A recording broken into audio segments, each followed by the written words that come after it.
With episode 5 of Shogun just being released, I think you know what that means. The trailer for episode 6 has also just come out too.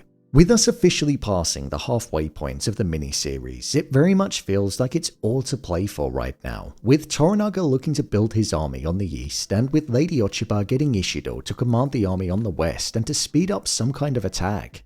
With Lady Ochiba looking like she's going to be getting a large focus in the next episode, let's jump into the trailer and break down all that there was to take away from it. Plus, I'll also give my theories and predictions on what I think might happen next. So let's get into it. Here is Shogun Episode 6 Trailer Explained. Just to let you know, this video will contain spoilers. As per usual, FX only gave us a 25-second sneak peek, which is something that I love, but I also hate, because it leaves me wanting to watch more, which is exactly the point of a trailer. So it does do enough to paint the picture of the tone of the next episode, something which I think is most important about these trailers. So the trailer for episode 6 opened up with us seeing Father Martin Alvito saying the line, "The time has come for us to look towards Toranaga as an ally."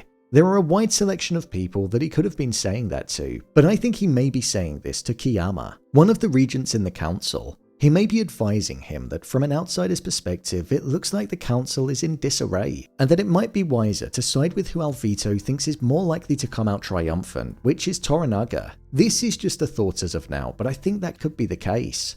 As he said this, it was intercut with a shot of Toranaga sitting down about to speak with the people that were in front of him. Here there was Hiromatsu, Nagakado, Yabushiki, Omi, Toda Buntaro, Mariko, John Blackthorne, and many other more of Toranaga's men. What I found particularly interesting about this shot is that there were several men in front of him that can't be trusted for a number of different reasons.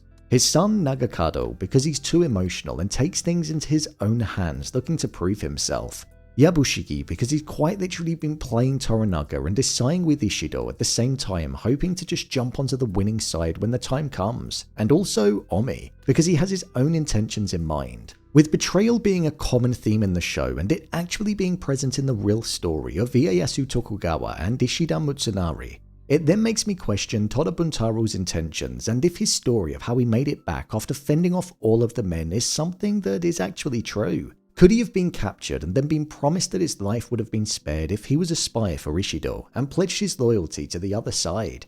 It's just an idea right now, and despite it potentially going against the character's traits in being a formidable, loyal warrior, it's something that has been in my head following the previous episode, so time will tell with that.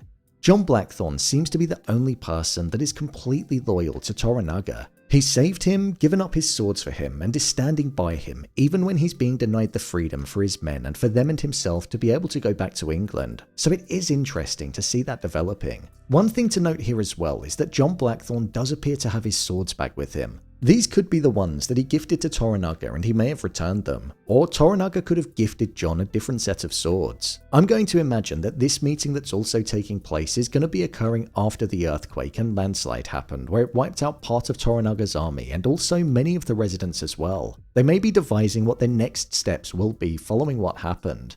The next part of the trailer then had Lady Ochiba walking towards the room where the Council of Regents had been meeting over the course of the series. Just like what we saw at the end of the previous episode where she controlled the conversation with Ishido and looked like she was the person that was truly in charge, she seemed to be doing the same here in this clip in the trailer, but in front of everybody. A powerful line that she said was, "You have no idea the enemy you face." She whispered that in Ishido's ear, and as she said it, it cut to Sugiyama looking over, and I imagine he's looking over at the both of them speaking. Sugiyama is the eldest of the 5 regents and descends from one of the wealthiest families in Japan, but as we saw in the most recent episode, he appeared to be causing some kind of conflict amongst the regents as he didn't want Maeda, the cousin of Ono, to be appointed as Toranaga's replacement, saying that he'd rather commit seppuku. After he said that, there was a large focus on the cough that he had and Ishido was smiling as he was in a fit. So this is something that does actually make me think that something is going to happen to Sugiyama. I'm going to be giving a spoiler from the book here, so if you don't want to hear it, then skip ahead to the timestamp that's on the screen. Within the novel, Sugiyama does actually resign from the Council of Regents, but when he does, he's actually killed by one of Ishido's Ronin, which is essentially a wandering samurai. So maybe Lady Ochiba getting into Ishido's head about whether or not he can trust Sugiyama is something that's going to be festering in his mind, and this could potentially happen in the show.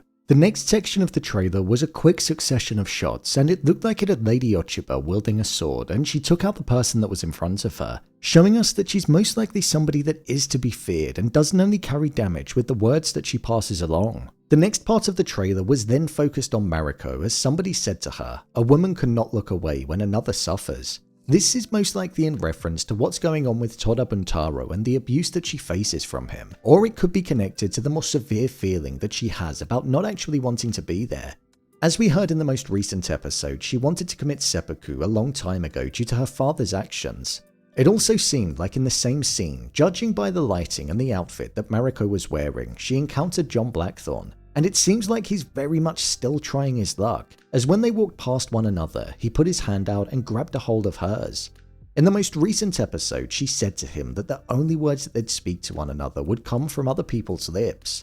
But John clearly didn't get the memo and is still showing her that he likes her in a romantic way. This is something that is extremely dangerous for the both of them, as they could both be killed if it gets found out. So I do wonder if and how this romance is going to be able to continue.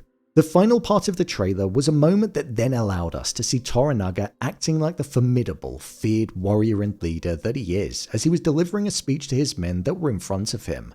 He said, "For all of those who lost their lives, their deaths will not be wasted." He said this with such passion like we've not really heard from him before. It resembled the speech that he did when he first arrived there in episode 4. This could be in response to the deaths that occurred due to the earthquake. He may be doing this to keep their spirits high and to remind them that the battle that they're going to be embarking on is going to be for a greater cause, and one which will be etched into the history books and potentially alter the leadership of Japan. So by using their deaths, it's a way of him expressing his leadership qualities and trying to give people an extra motivating factor to stand by him and fight.